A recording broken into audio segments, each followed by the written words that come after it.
So where I grew up is a very, very country place. The version of masculinity that I was seeing around me and growing up around was very restrictive and very prescriptive.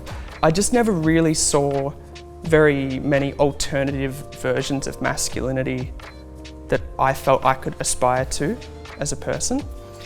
I think I came out as non-binary in the first place to invite people to know me better, to get to know the things about me that might conform to my assigned gender at birth and those things that don't. So in that sense, like it really was an invitation into knowing me as a person, not necessarily knowing my non-binary identity. So growing up, I don't think I really ever considered myself as like straight. I always assumed that I was too young to know whenever someone else asks, but I definitely knew that I wasn't attracted to men.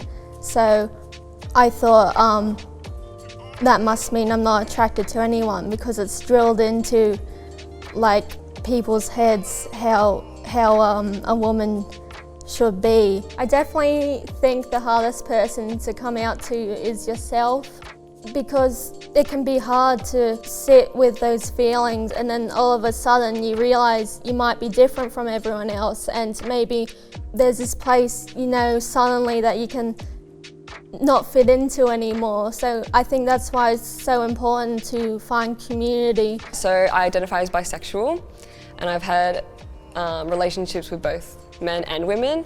I think it's a bit of a unique experience for myself because I'd never thought about, I'd never questioned my own sexuality until one of my close friends did, and they came out to me and told me that they were bisexual, which made me think about mine, because I was like, I've never been exposed to this. And then I started thinking about it. I was like, yeah, you know what, I think I'm bisexual too, which brought up a lot of questions in my head. The more I thought about it, the more I'm like, yeah, I think this bisexual label really does fit my identity. Then I actually got into a relationship with a woman, so that kind of really affirmed it. You do not have to come out, it's a personal choice.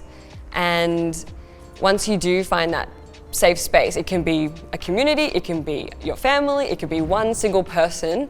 And then if you do want to come out, you can tell them about your experience, and if they're not sure how to react to that, you can guide them.